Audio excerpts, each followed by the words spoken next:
Hello and welcome back to my channel. If you're new here, welcome. I'm so happy you're here. My name is Hannah and on this channel I post a ton of anti-MLM content. I'll link a playlist here and down below. This is my big anti-MLM playlist. There's over 80 videos on it at this point and I add new videos every single week. Videos like this where I'm reacting to Zoom calls. I also have top fails videos. I have horror story videos. I have deep dives into different MLM companies. So if any of that kind of content does sound interesting to you, I would love it if you would consider subscribing, consider liking this video. All those things really help to support my channel and I appreciate you so much for doing that. I have for you today another MONAT Zoom call.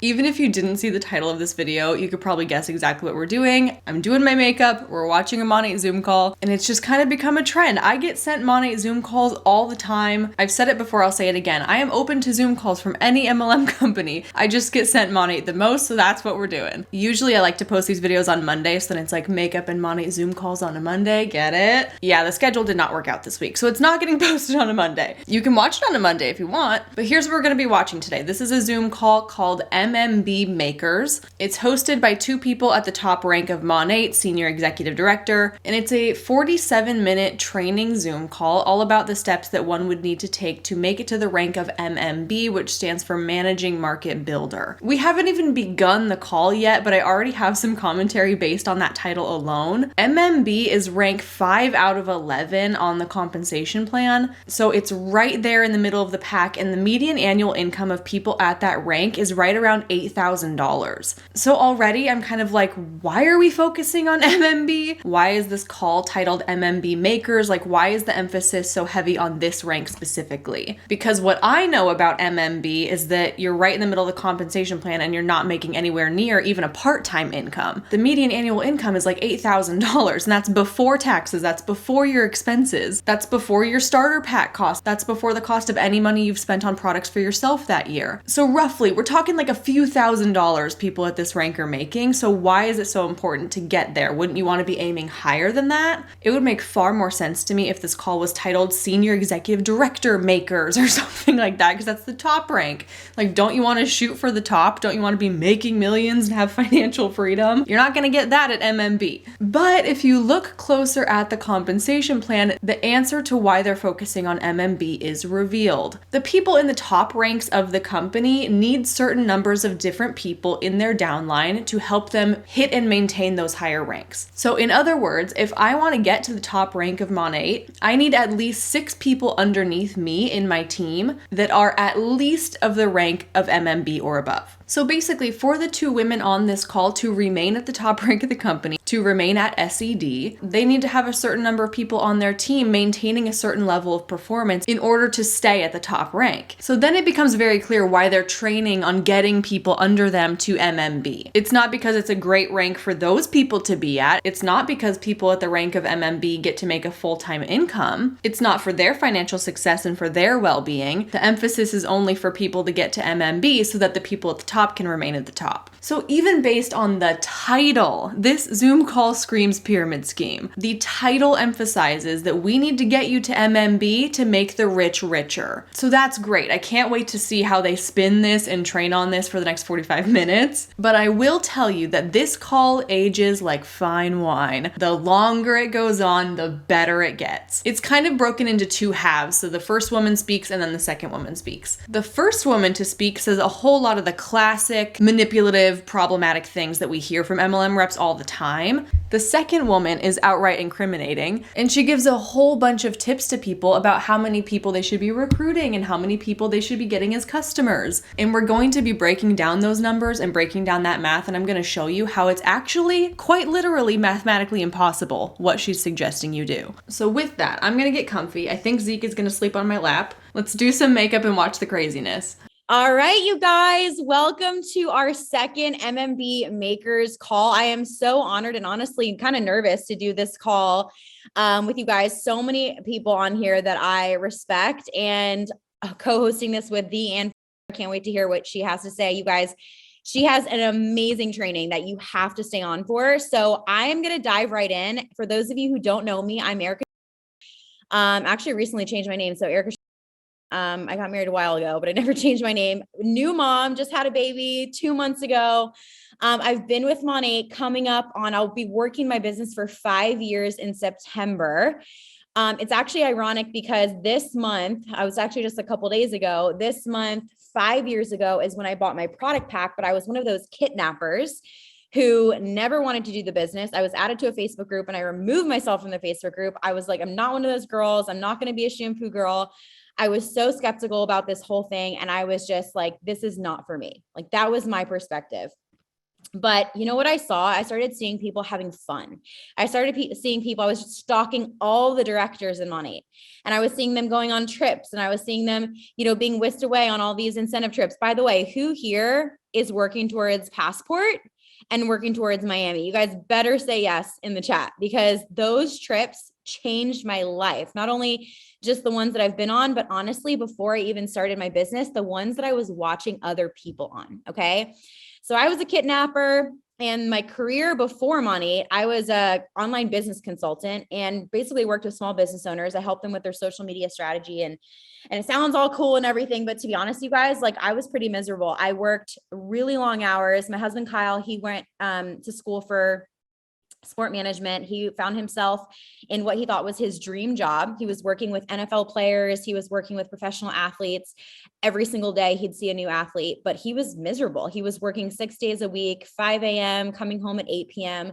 We hardly saw each other. We were pretty newly married. And we kind of like one day kind of looked at each other like, is this it? Like, is this what we worked our butts off for? We both went to college. We both like have these on paper, these careers that look pretty cool, but honestly, we weren't happy. I don't know if any of you resonate. You can give me a one in the chat if you've ever been there before, but we kind of found ourselves in that place. And so, like I said, I was using these products. I bought a product pack, and I was watching all of these people just live their best life, like live a life of freedom, the life that I wanted to live. And I certainly didn't have.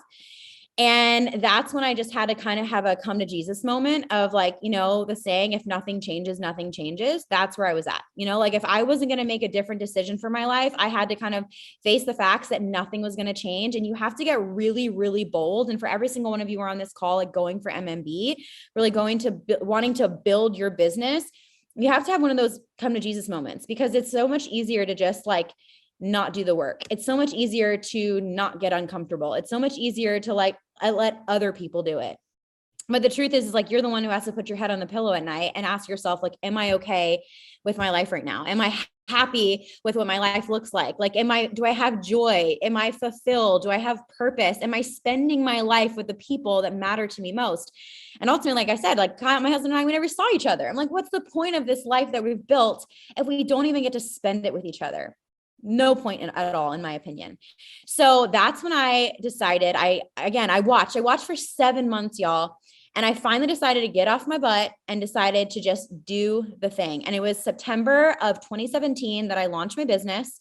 We're seeing all the hallmarks of the classic rags to riches type story that people in MLMs will concoct. It doesn't matter who you ask. It doesn't matter what their rank is. It doesn't matter what company they're with. Their story will always have this tone of like, my life was so miserable because of XYZ, but now thanks to this company, I'm living the life of my dreams. The details might vary from person to person, but the message will always be that this company, this business opportunity turned my life around for the better. And this happens not only in the public space of social media when they're posting their rags to riches story to try and recruit you. We also see it happening in this sort of more private Zoom call setting where presumably everybody else on the call is already in the company. So she's not trying to recruit anybody with this story, but the purpose of sharing your story within a Zoom call with your team members is to show everybody in your downline what is possible by communicating with them subliminally that this business is the only way to get what you want out of life. And if you leave the company, you're going to have to go back to that terrible life you had before, where you were lonely and broke and depressed or whatever your pain point is. It's this manipulation tactic of having a story, which in my opinion can have the tendency to be a little stretched, a little overinflated, to make things sound worse than they previously were, or to make things sound better than they currently are, because sharing your personal testimony is a really effective way to manipulate people into joining and remaining in these schemes. With all of that aside, something else popped into my head while she was speaking that I've never really thought about before. She mentioned that she wasn't happy in her previous job and her previous life, and she was, for a lack of a better term, stalking the people at the top of this company, and that's eventually what kind of convinced her or enticed her to join. So it makes me wonder about the role that social media plays in our own feelings of discontentment in our own lives, and the whole grass is always greener kind of thing, and how that plays into MLMs. What I mean is, let's say that this entire story she's telling instead took place in like the 1990s instead of the 2020s. She's newly married, she has a great job, her husband has a great job, and they're kind of just going about life newly married and working jobs that on paper are their dreams. There's absolutely still potential for them to be like, you know what, I'm not happy in this, I kind of want to do something different. But I do wonder about the role social media plays in somebody's feelings of discontentment in their current position, and what the constant barrage of other people posting their lives on a highlight reel does to a person's psyche and their overall feelings of happiness. Because I can imagine that if you are in what you believe to be your dream job, but then you go on Instagram and you see other people are making money from their phones and driving free Cadillacs and going on free vacations, that has the potential to probably make you feel worse about your job. And it might give you this sense that like you're missing out on something, and if they can do it, why can't you? I have no evidence to support this, but I have to wonder if people are just more generally unhappy with their lives today than they were in previous generations, simply due to the influence of social media and constantly consuming other people's depictions of a perfect life. I think that creates the absolute perfect storm for MLMs to thrive. Share your story publicly, post your life as a highlight reel, knock people down and make them feel bad about themselves and what they have, then build them back up by offering them the opportunity so that they can have what you have, and that's how you make money in your MLM. But I want you to please remember that even the most perfect life highlight reels that get posted aren't even wholly truthful, and they're not even showing you the full picture. For example, you see a girl in MONAT, she's posting about her free trip to the Bahamas that her company gave her, and it makes you a little green with envy. You're like, dang, I want that too. I wish my job gave me free trips to the Bahamas. But you wouldn't feel nearly as envious if you had all the details and you knew about all the fine print of that trip. Once you learn that that trip wasn't really free and she had to scam hundreds of people to qualify, and most of that trip was spent sitting in a conference room listening to really culty stuff, and that she has to pay taxes on the value of that trip come tax season. And you're like, oh, wait a minute, that's not really as good of a deal as she's making it out to be. There's really not much to be envious of after all. And that is exactly where the anti-MLM movement comes in. The purpose of these kinds of videos, the purpose of me showing you this and commenting on it, is to pull back the curtain and to have these discussions about the motivation and the deception that makes the MLM industry thrive. And there is something about when you are launching your business and you're going live on social media, which I'm going to give you some tangible tips in a minute. But when it comes to like social media or talking to people, if you want to set yourself apart, I really do believe in making bold declarations and really saying what it is that you're going to create. I know that may sound crazy to some people, but it makes a huge difference. For example, when I started this business, my husband and I, we were sharing one car. It was a Jeep Patriot. It was a total lemon on wheels. It had a crack in the windshield. It had a leak in the sunroof. Like whenever it would rain, we would like make a turn and we get splashed in the face. I'm not even kidding, with the rain that would come through because it would collect in the little light like over us. Like this is the car that we drove. Okay. And I saw this business and this motor club program, right? I saw this business. I saw these people earning these cars. And I was like, that's what I'm going to declare on social media. Okay, perfect. So this proves my point perfectly. She's admitting to being enticed by the motor club and by the free Cadillacs that people are driving in MONAT. But the motor club in itself is a complete scam, something that nobody will ever admit to on social media. The brief rundown of the MONAT Motor Club program, I'll have the full terms and conditions linked below, is that first you have to make it to the top 0.41% of the company, so the top less than 0.5%. Then you have to go buy your own car, but not just any car. It has to be a white Cadillac that is at most 5 years old. Then you go to MONAT and you say, hey, I bought a Cadillac. Then you sign a contract with MONAT that says the company will give you a monthly car allowance to go towards your car payment if you keep your rank. Very important fine print. You must stay at that rank or above to continue receiving the payments. If you don't, if you drop below, they cut you off and you don't get an allowance from MONAT anymore. The gas, the insurance, the maintenance, the loan or lease, those are all 100% on you. you, and you only get help from MONAT if you remain in the company and if you continue to maintain your level of performance. And I've broken down this math in several other videos, but most of the time, the amount of money that MONAT gives you, even if you did stay in the company for the entire 48-month contract agreement, even if you did maintain your rank, even if they gave you as much money as they possibly could, that amount of money is not going to cover the full cost of your car in the end. You will still most likely be thousands of dollars in debt when all is said and done. So it's not a free car. It's not a paid for car. It's not a company car. It is your car that you may or may not get some help paying for. In MONAT, you're eligible for the Motor Club program at the rank of Market Mentor, which has a median annual income of almost $33,000. If MONAT is your full-time job, I really hate to break it to you, but a $33,000 annual income before taxes and before expenses does not put you within an income bracket in which you would be able to afford a luxury vehicle. It is a terrible financial decision to get involved with these car bonus programs. In my opinion, the only circumstance where it might be acceptable that you get involved with this is if you are completely financially stable, financially comfortable from another income stream not affiliated with MONAT at all. Because the truth of the matter is, if you drop in rank, you will not be able to afford this car if this is your only income stream. Anyway, I'm getting off track, but the point of this is that this is a perfect example of how social media is a highlight reel, and you entice people using half-truths and deceptive claims. And here's my thing. I'm going to make a bold claim, okay? A hot take, if you will. I believe that MONAT offering a motor club program is their way of contractually entrapping people for longer than they would normally be in the company. Because once you have signed that contract agreement, once you have taken out a loan or lease on a luxury vehicle, you're gonna feel like you can't leave the company or else you're gonna lose your car too. And let's be clear that most other MLMs that have a car program, they look exactly like this. This is not just a MONAT issue. This is like an MLM car program issue in general. My second hot take is that I believe most people who join the Motor Club program, they know in their gut that it's a terrible financial decision, but they do it anyway because they know they can use that car as leverage on social media to entice and recruit people. I'm sure there's a thought process they go through where they're like, you know what, this doesn't feel right, this doesn't feel like a very smart decision,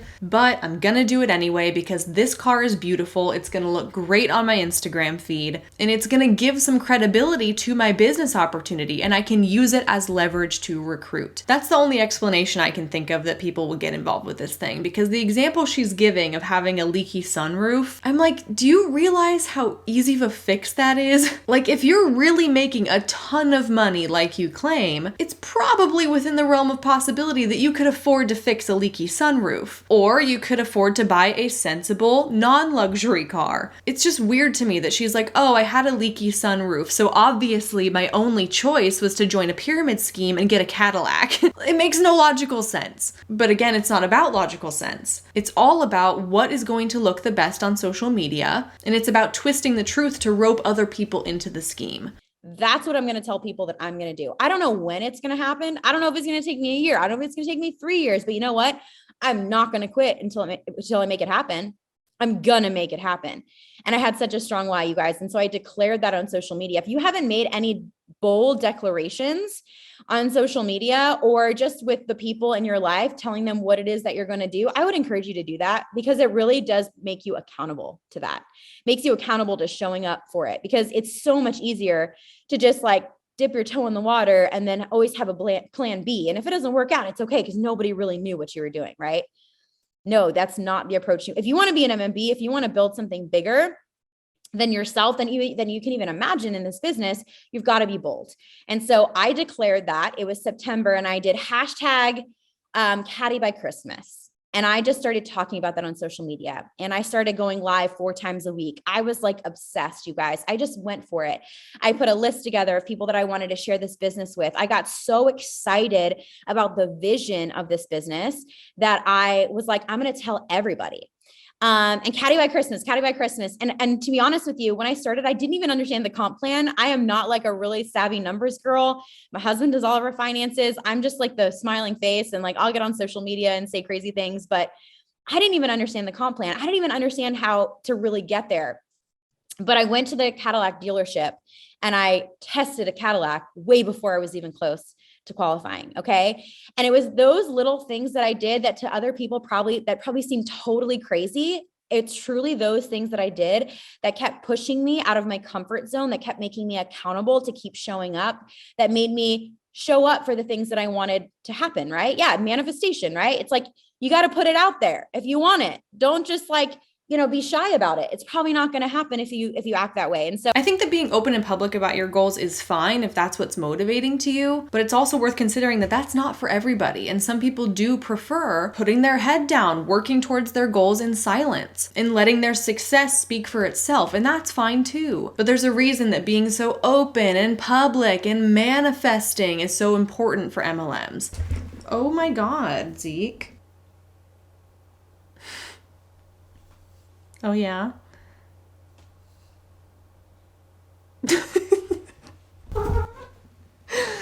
Oh my God. I'm just going to leave that in there because that's my life. Anyway, I think being open and public in an MLM is sort of crucial because it's all about recruitment, remember? Without recruitment, you have nothing. So quite literally the only option is to be open, to be loud, to be public, to be talking about what you're doing and trying to get other people on board. You do not have the option to put your head down, to focus on yourself, to create your own success without other people. Because if you tried to do that, nobody would know about your business opportunity. You couldn't recruit, you wouldn't make money. This business model does not allow for a single person to create their own success based on the hard work that they do silently. They must be outspoken about their goals because that's what lures people in and that's how the success and money is created. And she's kind of framing this in like a manifestation way, like if you just put your goals out into the universe, then you're going to speak it into existence and it will happen for you. But in my opinion, it's not really a matter of manifestation. It's kind of just like the basic job duty that you have when you join an MLM. It's just part of your job description to plaster everything in your life on social media for other people to see. You guys, it was that. So September, that was like my first month. Okay. And I'm going to tell you how I got to MMB because obviously the caddy came later, but how I got to MMB was literally talking about the opportunity like my hair was on fire. And we say this in this business, ignorance on fire is better than analysis paralysis, right? And I was that definition of ignorance on fire. It's like, I didn't know the comp plan. I didn't even know what I needed to do to hit the caddy qualification. I didn't even really know at the time there was a trip that everyone was qualifying for, Bermuda, and I didn't even know about it really or understand it. I actually missed it by 1 month. Like I was just like crazy. Like, let me just get out there and talk to as many people as I can. And how I hit MMB was I was so on fire and passionate about the opportunity. And really that's how you're going to get to MMB. And that's how you're going to start to build a business is by sharing this opportunity with others. The products, I always say, sell themselves. The products are so easy to share. I mean, everybody's hair looks amazing. Everyone's skin is glowing. Our wellness products are amazing, right? It's so easy to share those products, but the opportunity is something that I want to encourage you to get so on fire about. Right now, I just read an article on CNBC that after everything that's happened in 2020, 2021, the average American doesn't even have a savings of $1,000. For emergency spending, for emergency anything, they're living paycheck to paycheck. How can this opportunity change people's lives? How has this opportunity already changed your life? And that was my mission. I was like so determined to get out of that situation. I was looking at my situation of I never see my husband. I'm burnt out. I'm miserable. I don't get to go on any fun trips. This is not the life that I imagined for myself. That's the reality I was living. And I said, I'm going to share this opportunity with everyone because this is the opportunity that I believe is going to get me out of this situation. And I shared with everyone, literally, you guys. And I want to tell you something. I wasn't one of those people who got to MMB by any friends or any family members. Like there was nobody that I had enrolled when I started who were people that I had previously known. It was all acquaintances pretty much on social media. So I'm going to give you some social media tips in a second. But I was so bold talking about the business, being passionate about it, sharing the opportunity that the people that resonated with what I cared about, they were attracted to that, right?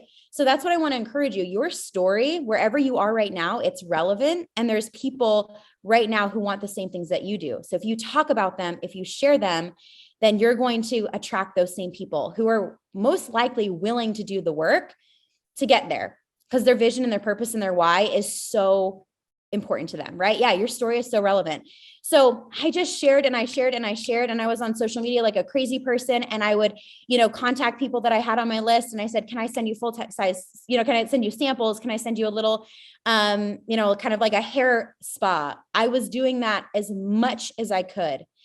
And I didn't have an in-person network where I was living. My husband and I had been living in Charlotte, North Carolina. We recently lived there. So I didn't even do an event to get to MMB. I will talk to you about events in a little bit, because I do believe events are really important. But for those of you who may be like, I live in a small town, I don't have a lot of people around me, you can turn to social media. And I'm going to tell you how to do that tonight, to find the people that are looking for what you have to offer. Okay. So it's just attraction marketing is all this is. That's how the companies thrive. As I keep saying, promote the business opportunity publicly. Make people interested, recruit them, make money off of them. Simple as that. And the way that you make people interested is you play into their physical, emotional, financial, professional pain points. And you give off the impression that your business opportunity is the solution to whatever people are seeking. Within 60 days of signing up, I hit MMB. My first month I hit AMB. My second month I hit MMB. My third month I hit AMM. My fourth month I hit MM. My fifth month I hit MMM. And by my 6th month, I hit director, you guys.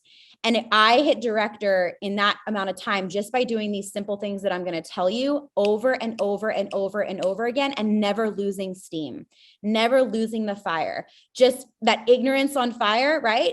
That was just my energy. I was like, I'll just talk to anybody that I can, and I'll share this with anyone that I can. So if there's anyone here that, you've lost confidence in yourself, or you see other people who are having success, and maybe you've been in this business for 4 years and you still haven't hit MMB, I want to tell you that you can shift your energy tonight, and you can absolutely make that happen. But also to the person who may have just signed up, who's on this call, and you're finding yourself here and you're hearing these, abbreviations. You're like, I don't even know what MMB is. You can start, and you can also get started quickly, and you can see success quickly with that type of energy. Okay. So I want to change gears, and the rest of my story is kind of history. Within that 6 months, I hit director, and then 2 years I hit SED. And then it was 2.5 years I hit the $1 Million Club. And just by doing these same things over and over again, that's what I love about this business, you guys. It's simple. We do the same thing. Today, I'm like shifting my business, and I'm a new mom. So I'm trying to find like this different rhythm, and I'm like kind of clunky trying to figure it out. But what's so cool is that today, almost 5 years in, I'm still doing the same things. Okay. Please forgive the fact I only have one eyelash on. So if it's so simple and you're still doing the things you've always done, and it's really duplicable and anyone can do it, why is it that only 0.01% of people ever make it to the rank that you're at? It's almost like timing might have played a big role. It's almost like maybe the fact that you joined 5 years ago when the company was only 3 years old, maybe that is a factor in your ability to be at the top rank. Because no doubt there are people in the company that have the same amount of passion and work ethic and drive, and they're applying all of your tips and tricks, and they're doing exactly what you say to do, and they're still struggling, and they're still not in the same position as you. One of the things that grinds my gears the most is when people in the top ranks of these companies do not give credit where credit is due. They will always give themselves credit first for being the hard worker, for being the anomaly, for being the one who had the most passion, but they will never give credit to timing or to their massive downlines, which coincidentally are the two main factors that determine your position within a multi-level marketing pyramid. So let's talk about social media. Briefly, I want to give you a few social media tips that are going to help you start reaching people right now who are looking for the opportunity. Okay. So the first thing that I want you to know is that when it comes to social media right now, and can you give me a 2 in the chat if you're like, I want to use social media, but I'm a little intimidated by it. I'm intimidated by social. I'm not an influencer. I don't know how to take great photos, whatever, right? Whatever story or label you put on yourself, right? I want to tell you something. It has never been easier with your iPhone to create amazing content and to reach people in a really short amount of time than it is now. Okay. In 2022, you have an iPhone or a smartphone, and you probably have a window in your home, and you can create a reel. You can create content, something that's relevant to other people. So what's good news for those of you who may be showing up on social media right now, and you are not someone who feels like you can be that influencer right now, you want to know what social media like in terms of social media, I'm going to talk specifically tonight about Instagram. Okay. I know there's TikTok and there's other platforms. I'm not really savvy on some of the other ones, but Instagram, I will give you tips on. When it comes to Instagram, you want to know what's resonating the most with people. It's your story, it's relatable content, and it's short and simple and sweet and to the point. Okay. So good news. If you're busy, if you're not an influencer, if you feel like you don't know what you're doing, you can show up on social and you can give the people what they want, because right now what people want is that type of content. So a couple things I want to encourage you to do. Number one, reels. Okay. I think everyone knew I was going to say that, but reels right now are such a relevant way for you to share your story in a short form piece of content. Okay. 30 seconds, 60 seconds now. Some of them, they can be as short as 15 seconds, even shorter than that. But reels are everything right now in terms of reaching new people. Okay. And here's what I love. You don't have to have your makeup on. You don't have to be in a fancy environment. You could literally just be in front of a well-lit window. You could slap a filter on and you can start talking to the camera. You can also, you've all probably seen the lip syncing reels, right? Where you take an audio and you can do that. Here's what I want to tell you when it comes to reels. Okay. You have two goals in this business: to find people who would love to try your product and to find people who are looking for the opportunity. Okay. So when it comes to reels, I want you to go on social media tonight and I want you to start listening to some audios. Okay. And I want you to start listening to audios with what I say is putting on your marketing glasses. Okay. So now you're going to start to think about, what would I resonate with if I was the viewer? What would I resonate with if I was the one who was watching? And little fun fact here, before you join MONAT, are exactly who you're trying to reach. Okay. You're not trying to reach anybody really different than who you are already. You're trying to reach who you were before you signed up. So what I want you to do is I want you to start listening to some of these audios and ask yourself, how can I apply this to the products? How can I apply this to the business? Maybe you hear an audio and it's a really great transition audio, and you could do your hair before you shower, and before you do your hair, bam, transition. And then you show your hair after you've showered and used the products, and you can say thank God for modern nature, whatever. It can literally be that simple. And here's what I want to tell you. Messy action is everything right here. Okay. You might do your first 10 reels and feel super awkward and feel like you have no idea what you're doing. And you might even look back at some of the ones that you did in the beginning and cringe a little bit. And it's if you're not embarrassed by your first version, you probably didn't start soon enough. Right. So I want you to do that tonight. Just start listening to some reel audios, save them. What I do on my phone is I actually have a note, nothing fancy, you guys. I write down the title of the audio because it's all saved in my phone. And then right next to it, I do dash. And then I do basically what the topic is going to be, or the text that I'm going to put on my reel. And then what I do is maybe the next day I have 40 minutes or 30 minutes to sit down and batch content. I'll sit down and I'll just try to get a couple of them done. But that's going to be the key here, is for you to start putting your marketing glasses on and start thinking about, what would I want to watch? Okay. What would attract me? What would be interesting? And you can also model people who have gone before you. You don't have to copy anyone, but here's the cool thing about Instagram and reels right now is nothing's really an original idea, right? It's an audio grab from a movie or from a quote or something, and people are lip syncing it and then they're just making it their own. So just have fun with it.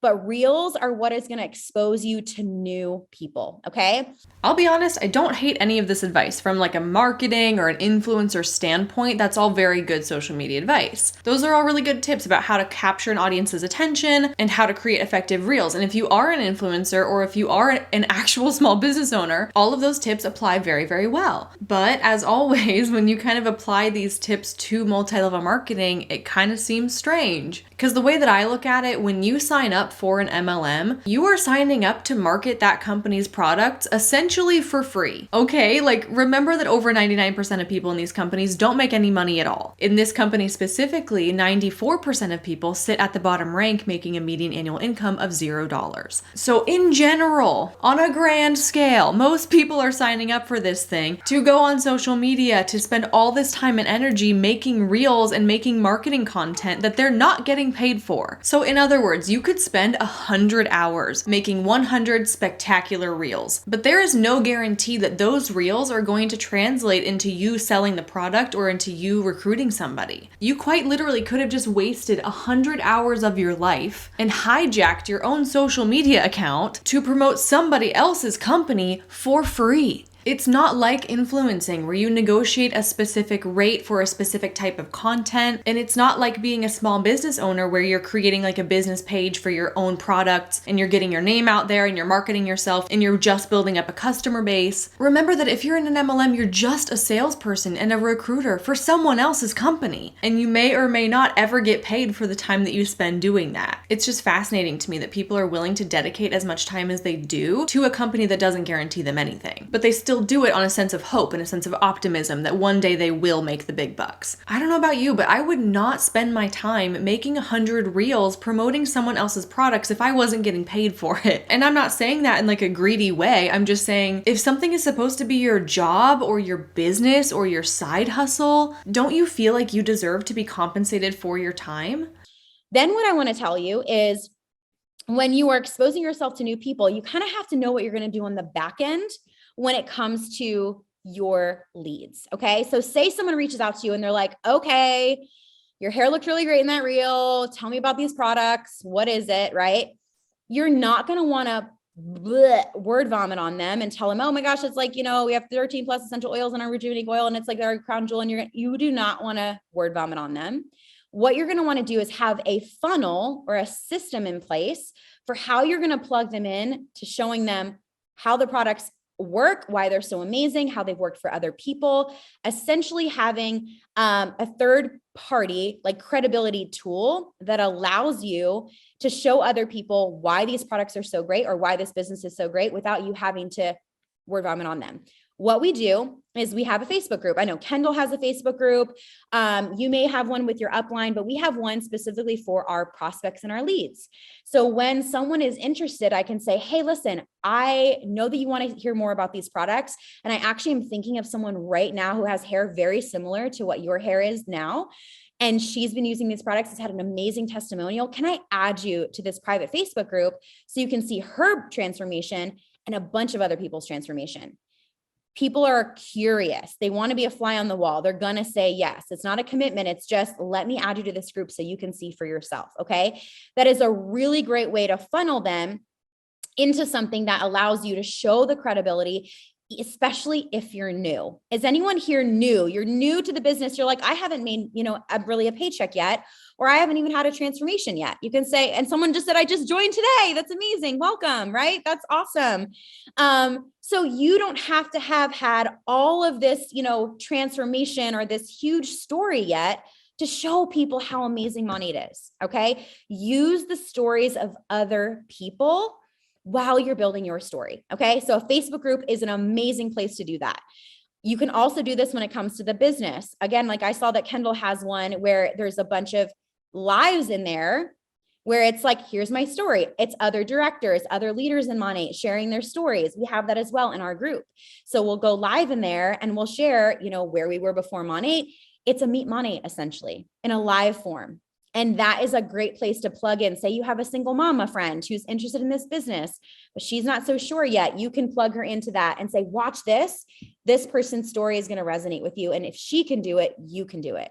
You guys, you see how this is going to help you start to not only, because when it comes to building MMB, it's not only you bringing in people, but it's helping your team duplicate. And when it comes to duplication, you want it to be simple. So help your team do the same thing and build that type of a funnel. I think a Facebook group is just the easiest way to do it. Okay. The couple other things I want to share, and I need to pass this on because I'm talking probably way too long, but I get really excited.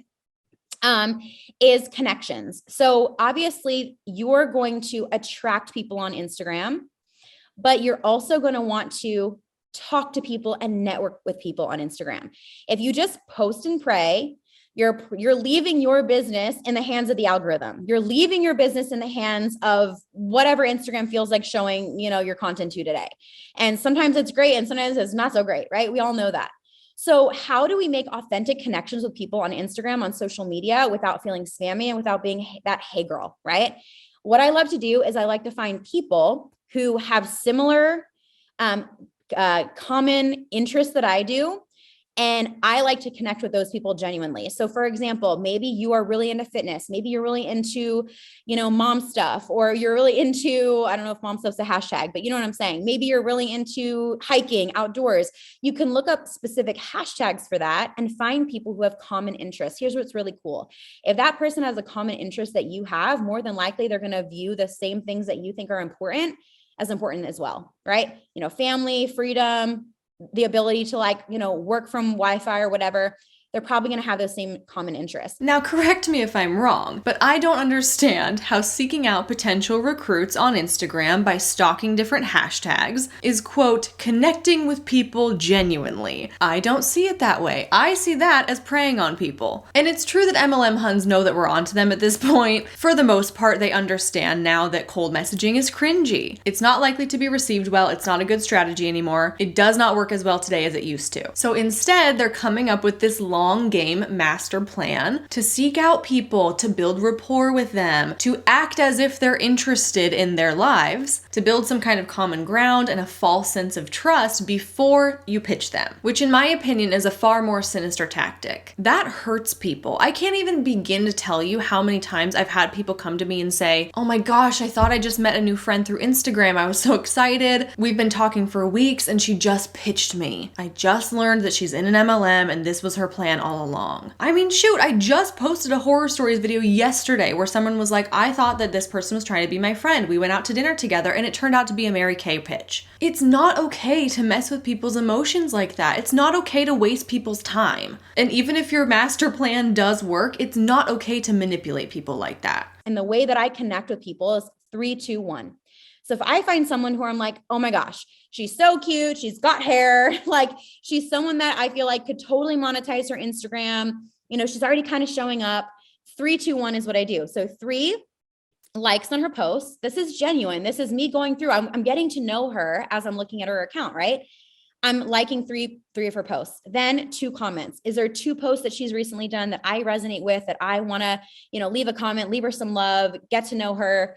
And then 1 is DM. So 3 comments, 3 likes, 2 comments, 1 DM. And the easiest way to get in the DM is just a story reply. Did she already put up a story that is relevant, or that is something that you want to ask her a question? I ask people questions all the time on Instagram. Where did you get that? I'm really into interior design. So I always want to ask people like, oh, that's a really cute pillow. Like, where did you get that? Oh, I like your throw. Like, where's your bedspread from, or whatever. Those are things that I will ask people just to start the conversation, okay? But no matter how hard you try to convince yourself that you're being genuine, nothing about your actions has a genuine intention behind it. You don't care about her posts. You don't care where she got that pillow from. The reason you are in her DMs is to ultimately pitch her. And you know how I know that? Because we're sitting on this Zoom call right now entitled MMB Makers, and you are giving people advice on how to recruit so they can rank up. How disgusting is that? That there are people out there who only pretend to care about other people because they have something financially to gain from it. And that's a great way to make the connection. And then guess what they're going to do? They're going to see your page and you can get to know them.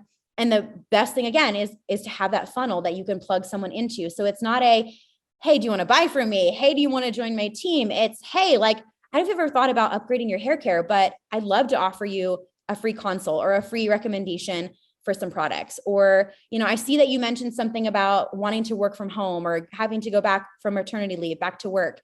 I have this opportunity. I'd love to share it with you. Let me plug you into a group of a bunch of other people who have stories just like you. That is a great bridge between you meeting someone and then you ultimately asking them the question, right? It's in a way for you to show them stories and give and have credibility and testimonials that is going to show that it's not just you, like this crazy person in their DM saying, hey, but it's that you genuinely care, and also that they're not alone. I wanted to talk about events tonight, but I'm actually going to let Anne talk about that because she is going to talk about events. And it's so funny because I'll never forget talking about events. One of the trips that I first earned with MONAT was Bahamas. Back in like the first time we went to the Bahamar, and I remember you talking about socials. And so the only other thing I will say, and I know Anne's going to talk about events in a second, is I want you guys to be challenged to take your social media connections to in person. So when I talked about hashtags, you can also look up hashtags for your local area. I look up Nashville hashtags all the time.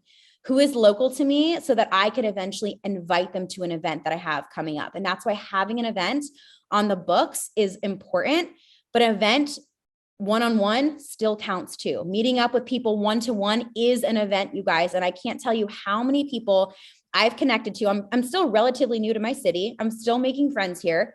How many people I've connected with over social media that I've then turned into an in-person connection. Hey, like, we'd love to meet up for coffee. Hey, we're doing this event. We did this Braid Babes event recently where I invited some girls I'd never met before. A couple of them came, a couple of them didn't come. But I invited people to come get your hair braided, and MONAT products were there. It was super simple, but having some of those things on the books is going to be so key because, guys, there's nothing, you can do everything on social media and you can rock it on IG, but there's nothing that replaces the in-person connection. So take your social media and bring it in real life. Okay, I'm done. I'm passing it on. I can't wait to hear what Anne has to share. It's going to be so good. Could you imagine what you think is a new friend inviting you out to coffee, inviting you to an event, and you show up and it's an MLM pitch? Personally, that would make me furious for all the reasons that I've previously stated. That has got to be a terrible feeling the moment that you realize this person doesn't care about me as a human being. They have an ulterior motive. But now you're with them and you're in person and your escape route isn't so clear and they've kind of got you, for lack of a better term, like cornered or trapped. And it is never okay to make people feel that way. Oh my gosh. Well, if you've been reading the comments, Erica, it's just been blowing up. So many questions, so many comments. You and I, our story is very similar. Our track record with the ranks. When I started with MONAT, which I'm a dinosaur, I started in 2014. AKA she started with the company as soon as MONAT opened up. So again, timing and having big teams is the key here. Honestly, when I hear people say that they've been with the company for a long time since the very beginning, that's my signal to not take any of their advice too seriously. Because none of it actually applies to the people who join today. No amount of social media strategy or posting or messaging or events will give a new person joining today the same shot at making it to the top that she had 8 years ago. And it was 2 weeks. I was at MMB. It was at 1 month. I was founder, market mentor, and then MMM in 2 months. Was it 2 or 3 months? And then director in 5, executive director in 6, and senior director 2 years, just like you. And then MDC was 2.5, just over 2 years. 5 MDC was 4, and then 10 MDC was 7. So very similar track record there. And, I say that because and this is the thing, it's, I was so like you, Erica, ignorance on fire. We joined, I was so desperate for a change. We were coming, our situation, we were coming out of bankruptcy. We had a daughter, in our 40s. So we were starting over and then starting our family over, and she has some special needs. So I could not work outside the home anymore. I had to be home. And I'm like, what in the world am I going to do? I'm not qualified for anything. I got married right out of high school. And so I turned to the network marketing industry just because I knew I had friends that were successful. And I'm like, okay, here we go. Let's try it.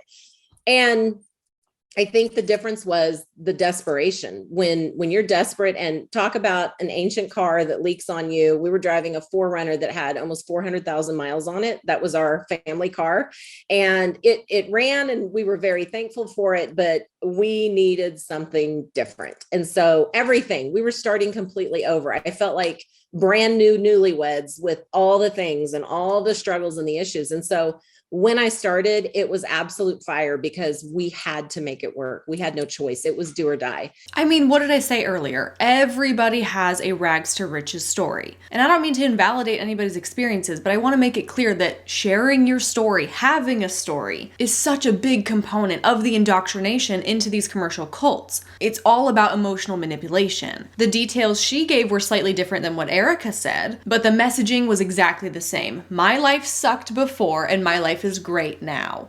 And I can just remember, I didn't even know how to say the name properly. I learned that when I went to Miami for the national launch of the company. It's like, oh, I've been saying it wrong all this time. But what we learned was, Senior Louise told us this comp plan is designed for you to build wide. And before I talk about events, I want to talk about this because everybody in here is just focusing on MMB. And so I want to talk about what he told us. This is day I think it was day 11 or 12 of being in my business. And then I'm in Miami for the national launch. The requirement was you had to hit MMB. And if you did hit MMB during pre-launch US, then you could go to Miami for the national launch. And so there were 11 people that hit MMB during that time and earned the trip. And that's you'll hear the term Miami 11. That was the Miami 11. So 2 girls from my team, Kyla Williamson, Julie Stevens went. Tony, of course, was there. Mandy Schwartz, Amy Lazar, so many that went for Miami 11. But I can remember in talking to Senior Luis, he said, this comp plan is designed to build wide. So the wider you go, the bigger your paycheck. And you want to be an MMB building machine. I mean, I wasn't even 100% sure what all of the little ranks meant. Like I was just trying to track my way up as fast as I could. We didn't have a car program at the time. We did have a founding opportunity at the time, but no car program yet. So we were just trying to track the ranks as fast as we could, because I knew the higher your rank went, the deeper your pay went, the more money you made on the work you were already doing. So that was our focus. And that, my friends, is what constitutes a pyramid scheme. She hasn't said a word about products yet. All she said so far is, I joined this company the moment they launched. I recruited a ton of people. I built a big team. And I did that because the CEO of the company told me that's how to make money in this scheme. It's quite incredible the lengths that people in MLMs will go publicly to convince other people that they're not in a pyramid scheme. But then they will say things like this, completely unfazed, within the comfort of what they perceive to be a private Zoom call. And then what we learned was cranking out MMBs. If you want to build your paycheck, you build MMBs. The first thing for you to do is get to MMB, because you automatically give yourself a pay raise by earning more group volume bonus. You get that group volume bonus. But what you have to do is start turning out MMBs under you, because you earn double on them and their GV than you do on your own. So if you're brand new, this is blowing your mind a little bit. But that term MMB, it's so important, because I would say the 2 ranks that are the most important in our comp plan is MMP and MMB. The focus on MMP building will get you to MMBs. The focus on MMB building will get you to MM, which is that car. The focus on MM building will get you to director. The focus on director building will get you to senior director. And continuing to focus on director buildings will get you to MDC. It all kind of stair steps together in our comp plan. Your comp plan stair steps together, or you mean that everyone is stacked on top of each other and you make the most money off the people in your downline, which is a pyramid scheme. If this was my first Zoom call and I'm sitting here and I'm listening to this, I would be freaking out. I'd be like, oh my God, I just joined a pyramid scheme. Help me. And I have a simple term, and then I promise I'm going to get to events in just a second, but I have a simple term that I liked for my newer market partners to remember, and it's called 10-4-2, because it can be super overwhelming. All the things you have to do, all the things you have to remember, getting started. I got to hurry up and do social media, and I got to hurry up and talk to people. Just focus on finding 2 people. If you're brand new, find your 2 people, you plus 2, find 2 people to do the business with you. You're going to rank up to our first rank in the compensation plan. You're going to pay back your investment, and you've got 2 people on this journey with you. And when you've got 2 people running with you, it changes everything. Julie Stevens was one of the first people that jumped in and ran with me. Kyla Williams was one of Julie's first people that jumped in and ran with her. When you can just find 2 people to say yes, your business is getting off the ground, right? And so 10-4-2, this is something we try to focus on every single month in our business. Again, so as a senior executive director and 10 MDC earner, my goal every month is 10-4-2. So what is 10-4-2? 10 to try, 4 to buy, 2 to fly. So 10-4-2, 10 to try, 4 to buy, 2 to fly. 10 samples a month to new prospects. So when Erica said you need to try to, these connections you make on social media, and everywhere you go, people have hair, they have skin, they need money. You can talk to them, right? The question isn't, can you find people? The question is, are you willing to talk to them? So everywhere you go, everything you do, always be ready. An open mouth is an open business. So be ready to talk to people and keep samples in your bag. right? And if you're making social media connections, you can send samples to them. 10 samples puts 10 people in that funnel that Erica was talking about earlier. So 10 new people in your prospecting funnel every month. And then you start sorting them and giving them information. If it's a Facebook group, like Erica said, or if it's, providing a replay to an opportunity Zoom that the company has or your team has, there's always that first step, but 10 samples puts 10 people in your prospecting funnel. And then 4 VIP clients every month, 4 VIP clients. This is building VIPs. I always say are volume builders, right? And so if you and your team are duplicating the VIP acquisition, you are blowing up your volume that way. And then 2 to fly. Okay. This is your 2 market partners every month. So let's look at what that business model will do for you. If every single month you focus on 10, 4, 2, so that's 4 new VIPs, that's 2 new market partners. That's not, oh, I'm paid as an MMP again. That is new every month. Do you realize duplicating the rank of MMP will stair step you to the rank of SED? I mean, it's so true if you think about it. Because, okay, so I sign up Erica, I sign up Julie Stevens. There's my 2. So I get my 10, 4, 2. Now I'm just going to help them do the same thing. Where does that put me? That puts me to the next rank, right? You get 4 people to the rank of MMP, you're at an MMB. You get 4 people to the rank of MMB, you're an MM. Now I say 4, you only need 2, but you need the volume to get there. And that's a little more than just, actually, you're going to need a little more than that in volume. But if everybody is doing their 10, 4, 2 and everybody's duplicating, then you're stair stepping the comp plan if everybody duplicates that. So you have to duplicate it first so that your team and your new members can duplicate it as well. I mean, she's putting it so black and white. It's all about the number of people on your team. But she also kind of slipped something in there that doesn't get addressed enough. She made the point of like, well, technically you only need these 2 people at this rank to be able to rank up yourself, but actually you're really going to need more than that because of your volume quotas. So if this is not making any sense to you, I hope I can break it down. Let's use this as an example. Let's say I am at AMM, Associate Market Mentor, and I want to rank up to MM. For me to rank up to MM, I need to have 2 people on my team at the rank of MMB or above. And that's what she was saying. She was like, technically you only need 2 MMBs, but you probably want some more because you have a $7,000 group volume requirement and a $30,000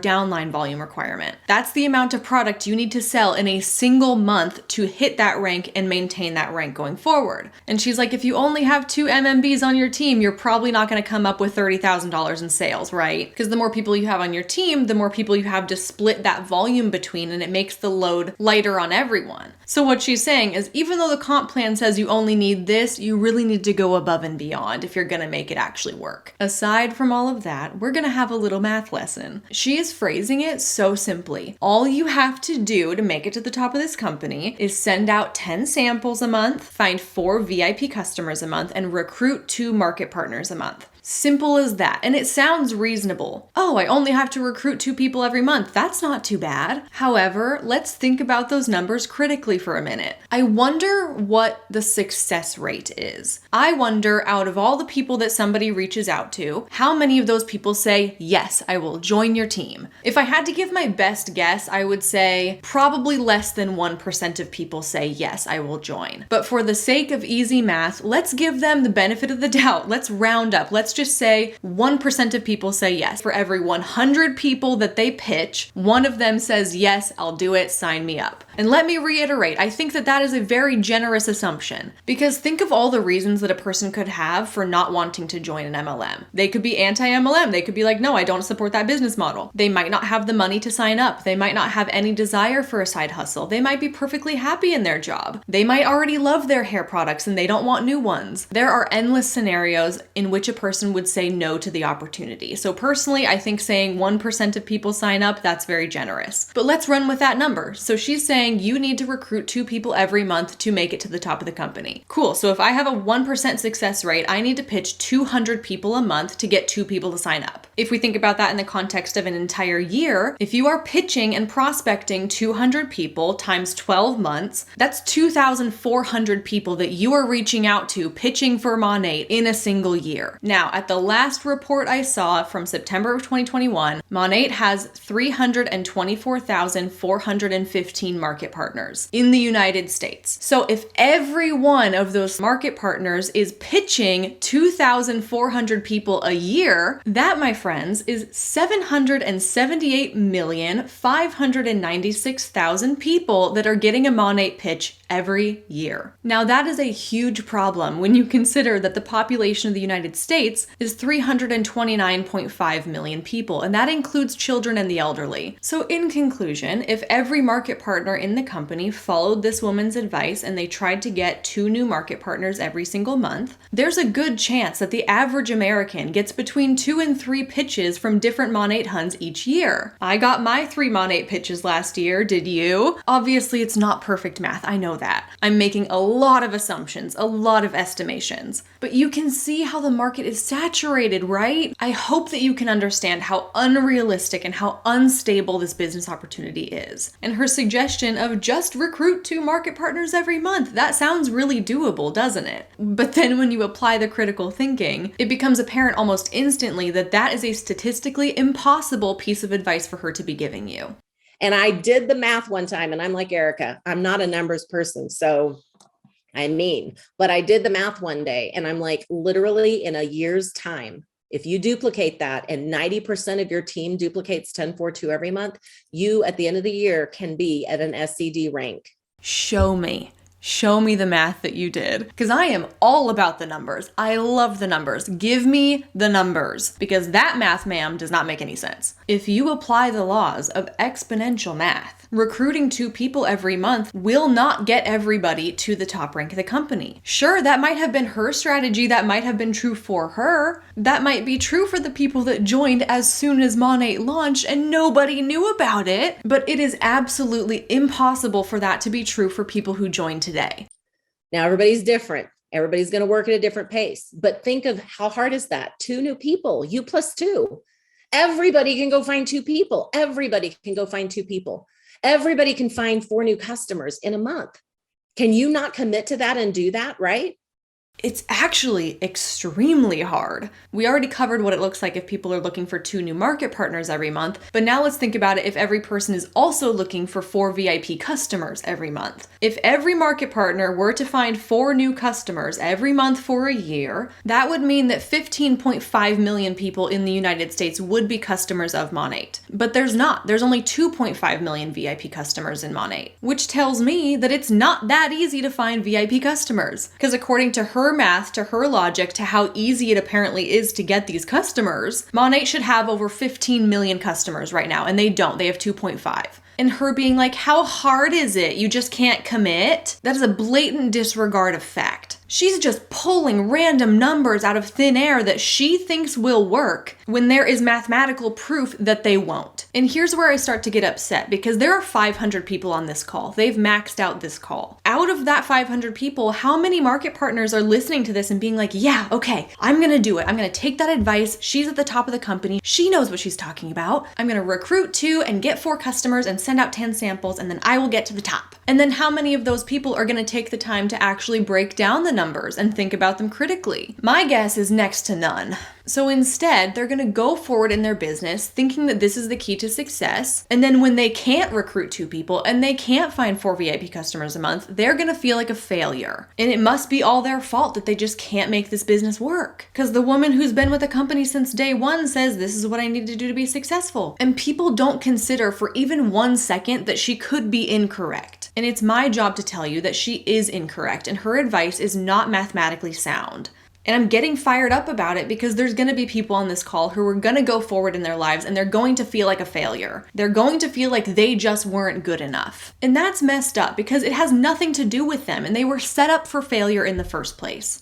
And so just think of what those numbers can do. It can, if you're sitting at market partner, MMP right now, or even MMB right now, and you're looking at the rank of SED, it can be daunting. It can be overwhelming to think that's where I need to be. That's the kind of money I need to make this worth my time.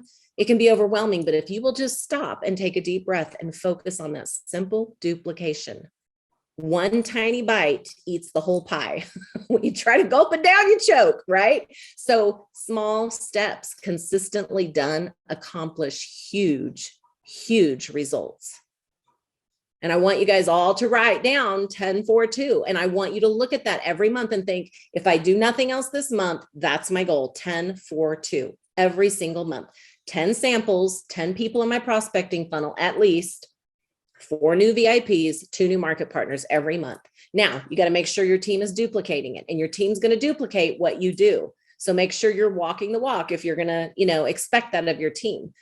But it's simple duplication, guys, that will change your business. And just like Erica said, sometimes it is ignorance on fire. It doesn't matter if you don't know the comp plan. It doesn't matter if you don't know every single detail about every single ingredient. What matters is that excitement and that passion that you feel in the beginning. You get out there and share that, because you will never be as pumped up and excited about your business as you are right now when you first start. I couldn't sleep. Julie Stevens and I would text each other at 2 a.m, 4 a.m. Are you up? Yep. Why are you up? I can't sleep. And this was the first year of our business, right? We were constantly running, constantly doing calls, constantly doing socials. And that leads into socials. So if I join MONAT, I'm going to be so swamped I can't sleep. Sounds great. Sign me up. We're not a party plan of a company. And so Erica talked about events and the power of them. And it's so important. And I know corporate, that is their absolute number one priority right now, is for everybody to be doing events and socials. Now, why do I call them a social? Because we're not a party plan company, meaning you have to do party plans to work your business. But events are how we built our business.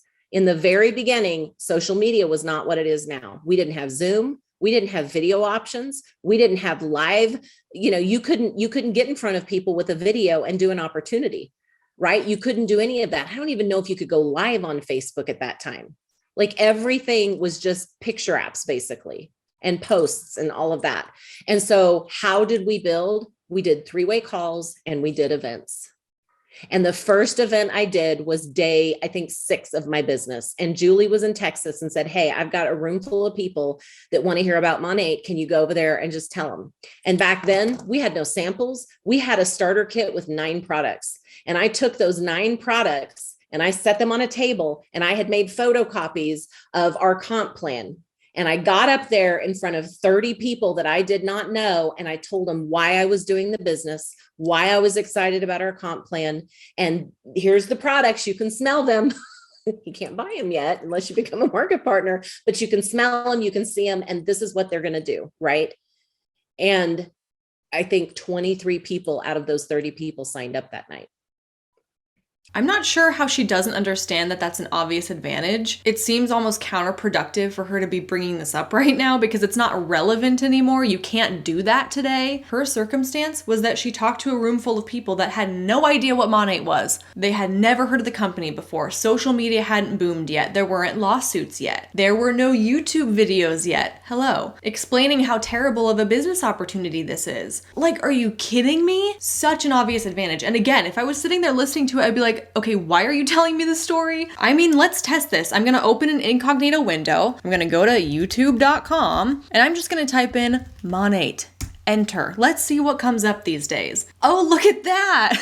The first thing is the video that Chelsea posted yesterday, titled Top 0.01% of MONAT Exposes Everything in a Tell-All Interview. Great. The next thing is a video called What I Really Think of MONAT. Then there's 2 videos from the MONAT channel, obviously promoting it. Then we scroll down, there's 2 videos from Isabella. One titled The Worst MONAT Team Call I've Ever Seen. The next one, her thumbnail says, The Lies, They're Using You. This video is all about exposing MONAT for hair loss. Scroll down a little farther, this one says what nobody will tell you about joining MONAT from an ex-MONAT market partner. This is not good. And I'm on an incognito window. My results right here are not filtered based on my own personal activity on YouTube. I scroll down a little farther and I see my own videos, I see Chelsea's, I see Deanna's, I see Isabella's. These are the kinds of results you get today when you type MONAT into YouTube. The social environment surrounding MLMs, surrounding MONAT is so much different today than it once was. There would absolutely absolutely never be an instance today where you could gather 30 people in a room, you could pitch them MONAT, and 23 would sign up. It would absolutely never happen. Never, ever, ever again will that happen. And this is another example of not giving credit where credit is due. In this case, the credit for her success should be given to her timing of joining MONAT when they launched, and her ability to recruit a ton of people from an unsaturated market. How? I knew nothing. I was still saying the name wrong at that point. I didn't have a product testimonial yet. I had used the product a couple times, had really great results, but I didn't have long-term results yet to say, wow, look at these. It was all about the excitement. It was the fire that Erica talked about in the beginning. It was that fire and excitement and the drive that we have to do this. And we're not quite sure what we're doing yet, but we are ignorance on fire and we are so excited, and you need to be a part of this because it's going to change your life. It is going to change my life. I got up in front of that room of people that I did not know, and I said, this is going to change my life. Do you need something to change in your life? And that's how we built that first year to 2 years. And social media started evolving. And then we got, this big realm of social media, and you can reach so many more people. Y'all have it so much easier now. You have the world at your fingertips with social media now. We didn't have that so much in the beginning. But just because you can work your business through social media does not mean you don't need to do those events. Events are critical for your business. And again, we're not a party plan company. But what happened was we kind of got away from doing events. We built so fast and furious in those first couple of years. And it's like, you always look back when you stop doing something and think, why did I stop doing it? It was freaking working. It doesn't make any sense that we quit doing them, but we kind of got away from events and it turned into bigger stuff, right? And then business started to ebb off and we're like, what's going on? What were we doing? And Stuart McMillan, I'll never forget, said, what were you doing in the beginning that you're not doing now? And we looked at each other and it's like, duh, events. Your business did not start to die off because you stopped doing events. Your business started to die off because it's a recruitment-based pyramid scheme, and you cannot keep up the same pace of recruitment several years down the line that you had at the very beginning. That's all it is. Again, crediting hard work, crediting parties, crediting events for the success of the business, rather than crediting timing. So we got started back doing events. And I came up against a lot of opposition from several new people on my team. And they're like, I don't want to do parties. Nobody wants to come to a party. Nobody wants to go to a party. Nobody wants to have a party. I don't want to do parties. Parties is network marketing of 20 years ago. Get with the times. And I thought, you know what? Fair enough. If a friend called me up and said, hey, I'm going to have you come to my, party, and we're going to be there for about 2 hours while we do this big, long demo. And then we're going to pass out all these forms and you're going to have all this and we're going to do all of this. I'd be like, I'm probably washing my hair that night. I would make an excuse to not go to that. So I thought, what sounds fun? What would I do? What would I attend if a friend said, hey, I'm launching my new online business, but I really want to test out these products and will you just come support me? It's going to be a lot of fun. We'll talk about the products for just a few minutes. We're going to, have some yummy food. We're going to have some wine and we're just going to kind of hang out. Just come check it out and just get away for a bit. And I'm like, okay, that's something I would do. Going to a bougie little coffee shop or a bougie little wine bistro. Not boozy, bistro, bougie. That's something I would do. So I started making a list of all the things I would attend if a friend invited me to go. And I thought, we've just got to spin this. And so I called it the social because everybody likes to get social, especially after, the pandemic and people are finally getting out and spreading their wings again. People want to get social. They want to hang out with friends. So you have to create a social event that people want to be at. In my opinion, whoa, my gosh, he just flew up onto my desk. In my opinion, no matter what you call it, no matter how you frame it, it's still an MLM networking event in which the attendees are the prospective recruits. It just is what it is. Sure, you can make some events more appealing than others. I agree that the first example she gave didn't sound fun and the later example she gave did sound fun, but it's still an MLM event. There's still like this unspoken understanding that you are in attendance because the host wants you to take some kind of action, whether that is purchase product, whether that is give your information, whether that is agreeing to be on an opportunity call, whether that is signing up for the business. If I had a nickel for every person that has written me a horror story explaining a situation where they were roped into an MLM pitch disguised as something actually desirable, I would be making more money than most people in MONAT. It is so common that people are like, oh my God, I thought this was gonna be fun. You made it sound fun, and now I'm here and I'm stuck in a pitch. And events, they're so small. They start off one-on-one coffees, like Erica said. Meet them for one-on-one coffee or a glass of wine, right? Those are important. Those one-on-ones are really important. Then we have small socials where you just get together with a handful of friends. It could be at your house. It could be, at the local bar and grill. It could be at a wine bistro. It could be anywhere. Just getting your friends together, taking a couple products and sharing more about what you're doing, right? And then it goes into the bigger socials where, okay, Saturday, we're coming over. Kendall Weldon is really good at these socials. And I mean, she's got the balloon arch and she's got the mimosa wall and they have the music playing and everybody's having a blast. She'll bring in the taco truck for lunch and like the bigger events. There's small socials, intimate socials. There's a little bigger when you start getting more and more people willing to come, but they all have the same thing, guys. It's good food. It's good conversation. It is showing people our culture. You show people a fun culture and say, this is how we make money. And it's like, okay, I can do that. That looks fun. That doesn't look too hard. And I think I can do that. Because you want it to be duplicatable where people want to be a part of it, but they also, don't want to feel overwhelmed with it. And I think that's where we got off track at some point it was so hard. And we had this huge display of products that we had to set up and we had all of this stuff. And then we did this big, long presentation. And then, afterwards, and it was 2, 3, 4 hours and people are like, I just want to go home. I'm so over it. But when you keep it stupid, simple, people think, okay, that looks easy. I think I can do it. That's when people want to be a part of what you're doing. So I want to run over, and I know we're getting close to time here, but some ideas tonight. Jennifer, one of my girls, typed these up and we just have a list, and you guys throw in the comments below if you've not done a social yet, but you're wanting to do one. Okay, throw that in the comments below that you're going to commit to a social this month.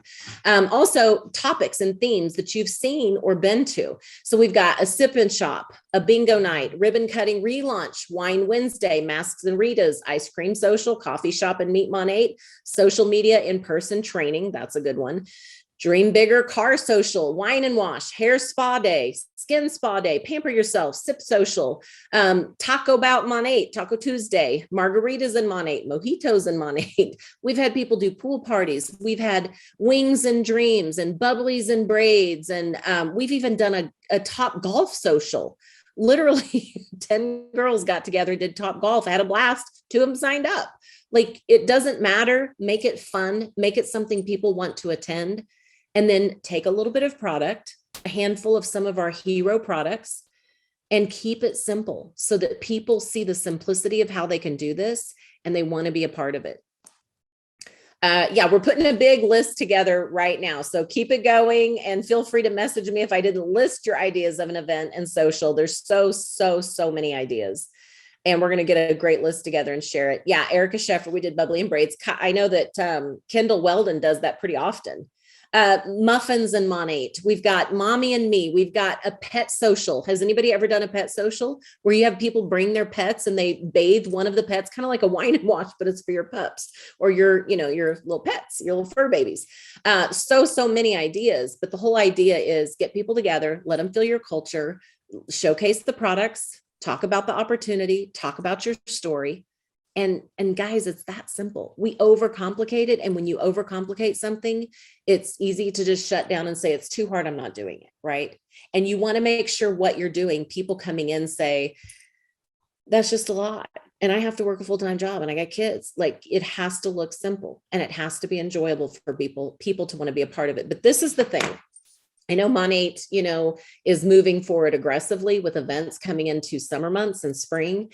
And this is the perfect time to build momentum to get you through those summer months when people are busy. July and August are traditionally somewhat down months because people are on vacation. July is the biggest vacation month of the year. So you want to make sure you are getting in front of people. And we've got the MONAT Drives Us going on in July. So everybody needs to be scheduling their car social, their dream bigger social, where they're going to a Cadillac dealership and they're talking about the cars and the program and everything that they can do and pictures and all of that. That's going to be huge socials going on in July. But you've got to keep their attention, right? You got to keep in front of people. And we want to build momentum to get us through those months. And then we launch into that final quarter where business is our biggest time of the year. So we got to prepare for all of that. And you got to plan ahead. And, working your business, planning your business makes a huge difference, guys. So even if you're brand new, you need to be planning your launch social. Have your sponsor. If your sponsor's not in town, then you can get together a couple of your friends at your house or go somewhere if you don't want to clean the house, right? Get them together, have your sponsor FaceTime in and share her story and do the opportunity for you. Don't be overwhelmed with the big picture here. Just take it one step at a time. But everybody should be planning their 10-4-2 every month. You should be planning a social. I challenge every single one of you to schedule a social this month before the month is over and fill your calendar. If you say my business is dwindling away, I'm going to say, show me your calendar. What have you got planned? How are you working your business? We can't just hope, like Erica said, post and pray, right? You can't just hope things are going to grow. You can't put your shingle out and say, I'm open for business. Come on, everybody. We have to work our business. Network marketing works if you work it, right? So Erica, I feel like I was all over the place, but there you go. There it all is. No, that was so good. My team, everyone, the chat was blowing up. Everyone's freaking out.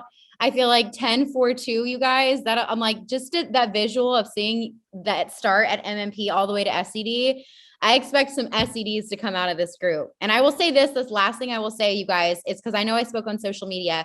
There was a time in my business where I capped out on social media, and events was the thing that took me to the next level. So take that challenge that Ann just shared. Events really is what got me to MDC, to be honest with you.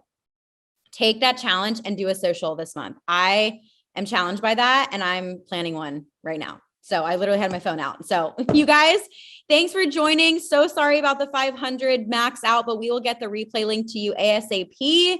Thank you, Ann. That was so good. So inspired. Let's have an amazing week, you guys. Absolutely. Bye. Let me just address this cat really quick. He has his body on the desk and he put his head on my chest. My heart is exploding. This is so uncommon for Zeke, but I was gone for a week. AJ was here. The cats were not alone. I was gone for a week, and this has just been our life since I've gotten back. Like anytime I sit down, Zeke is on me, and I just think he really missed me, and it's really cute. But in conclusion to this call, it just sounds so simple, right? It's so easy. 10-4-2. Just get together with your girlfriends, drink some wine, and recruit 2 people a month. That's it. And I can't help but wonder how many people are leaving this call feeling kind of discouraged. Like, I am hosting events, I am posting reels, I am messaging hundreds of people a month, and it's still not working. Like, I always have the people in the middle of the compensation plan in mind. I always try to sympathize with that group of people, because the people at the tippy top are just like this. They'll talk to you for hours about how easy this is and how you're just not working hard enough or you're just not doing the right things. And then there's the people at the bottom who have just joined and they're kind of blissfully unaware of how hard it actually is. So they're listening to this and they're feeling motivated. They're getting the false impression that they can do it. But look at your face. Oh my gosh. But what about the majority of people that sit right in the middle? What about the people who have been here for a while and they feel like they've done all they can and it's still not working? I feel like I don't acknowledge that group of people enough. So this is your time to be acknowledged. Please know that you are a hard worker. You are valuable. You are capable. And you are worthy of all of the things that this MLM business opportunity claims it will give you, even though it can't. It is not your fault that it's not working out. The business model was designed that way. And with that, thank you so much for watching. I really appreciate you, and I will see you in my next one real soon.